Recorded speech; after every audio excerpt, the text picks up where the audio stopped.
often have games where it's very one-sided when I'm playing white, when I'm playing someone who has a higher title than I have. In this case, I am playing against an FM, and we have a London system on the board, and they played an early move c6. And I've seen this a few times. It's a bit of a rarity, and the only reason to play c6 against the London system is you're looking for a quick queen b6. But even stronger would be playing c5 followed by queen b6, as you have more flexibility with ideas. So I played e3, and I believe this is the best move order. And knight f6 was played in the game, and my opponent just wants to get a position. But queen b6, for my London system players out there, so what is the best way to deal with queen b6 in this position? And there are many positions in the London system where if you allow queen b6, you already have to make a concession and it makes your position worse and black gets a free tempo. Or you have to jettison the b-pawn for play, and the typical London system player wants to play a structure. They don't want to have to think. They just want a game. So having to give up a b-pawn for play is not exactly in their mental schema. So what do we do here? Well, b3 is one of those passive moves that I try to avoid at all costs. And it's very, very rare that b3 is going to be the option that is good in the position. Queen c1. Hey, so we're getting kind of a copycat structure here. Well, why can't we play c4 quickly? Well, I kind of worry about the capture on c4, or my king's still stuck in the middle. So I think in order to justify playing c4, we need to finish development and castle. And now on c4, we've gotten more to a, say, Slav type position with the pawn on c4 versus the pawn on c6. We just have a little something with white here. You can look at c5 like we're going to see in the main game with Queenside expansion. So it's a game. This is kind of what you sign up for when you play the London, but thought I'd add that caveat in there. So knight f6 was played in the main game, and after knight f3, my opponent goes with this. It's the Schlechter, maybe? I forget what the g6 is called. I know Kamsky plays it a lot. He typically does it with the Chebanenko move order with a6. But I go c4. I'm not going to disappoint, and the London has turned into a Slav. And after castles, I begin to question the merits of knight h5 in the position. Say, for instance, if knight h5, and I'm familiar with these types of ideas where we go knight d2. And without a bishop on e2, there's no knight f4. So it's always being mindful of this type of structure. Who's it good for and why? I think this is better for white in this case because of the c6 d5 pawns. After castles, not so sure what's going on here. So I just throw in the move h3 when you're not sure. And also, it doesn't have as much to do with knight h5 as it does where is this bishop going to go effectively. Well, puts it on the best place available, but there's no real follow-up. The best you have is potentially trading some pieces. Well, I'm going to go ahead and play queen b3 and hit the b-pawn, since space left behind. And on queen b6, this is a critical moment. How do we handle the position here? A lot of players, I think, misunderstand this move after c5. We've developed our rook for the price of double pawns. We have a space advantage. And as long as we can assure that the e5 break doesn't favorably occur, which would wreck our pawn structure, you have a one-sided game. Knight b d7. Well, I'm still covering e5, so I'm not worried there. I'm going to go ahead and go b4 because maybe black will be nice enough to allow me to play b5 and I can get rid of that forward double b pawn and at the same time soften up the pawn structure. No, none of that? Okay. So now we just need to complete development. Where's the best square for my bishop? Okay, we're going to go to e2.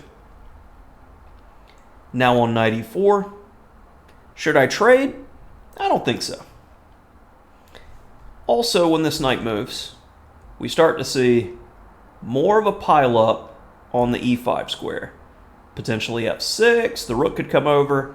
So I need to start playing in a way which is actively playing against the e-pawn. So what is your idea here? How should we continue? Well, this comes back to the development of the bishop on f5. Let's put the question to the bishop. Black needs some squares, so we take. And this actually shores up the d-pawn, and I have less to worry about if the e5 break happens. So I can simply move the bishop, and if takes on d4, I take back with the c-pawn and maintain the integrity of the pawn structure. Bishop e4, pinning my knight on f3. Well, I don't like the pin, so I'm going to go ahead and play rook g1 and get off the pin. And finally, e5 is played, but we have the bishop pair. So as advertised and stated earlier, I'm doing fine here. So I'm going to let you take if you want to do this. And as the position opens up, who's that going to favor? The bees, the bishops. So rook e8. All right, you're lining it up where there's potential tactics. If it was black's move again, e takes, c takes, bishop takes d4. Let's go king d2, make the king an active piece in this endgame. No tactics, no problems. e4. Where's the more flexible square for the bishop? g2, e2, d1, h1. Excuse me.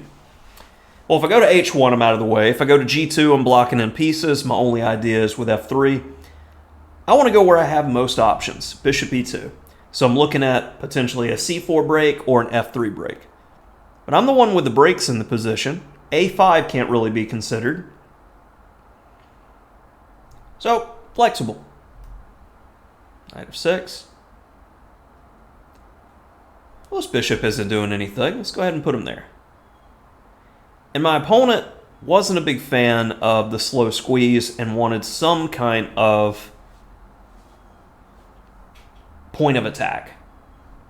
So sacrifices the rook in order to get some play. I say, okay, I understand that your knight wants a good square. So I'm going to open up the position because I'll need some files to work with for my pieces.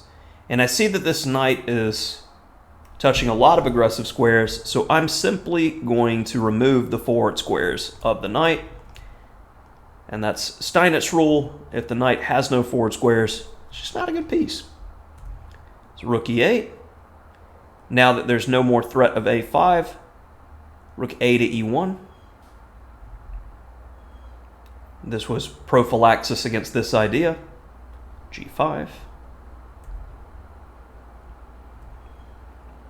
How should we continue?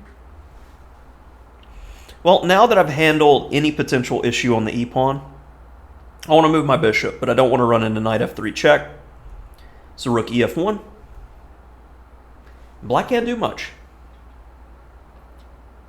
How can we turn the screw? How can we make the position more difficult? Now, I can move the bishop at any time, but it seems like if black's playing king f8, king g8, it's kind of planless. So how can I make the most out of my position if my opponent is paralyzed like this? Well, let's use everybody. h5. Well, if you take, my bishop's going to have a nasty square, and we can pile up on f7. If you don't take, I'm going to make your bishop silly, and I'm going to gain space, and now you're going to have some back rank problems later. So small improvements. That's getting the most out of your position. So now rook f4, covering key squares, getting ready for the double. And now there, you're looking to play an f6? No. I don't want you having any counterplay. So he changes his mind and abandons that plan. Say, okay, well, I'll double rook, so now you need to hit the f-pawn. So rook a8, oh, looking at a5. Well, my pressure's on f7. If only we had one more attacker on f7, we'd be able to break through. Well, we got a bishop. We'll start with c4.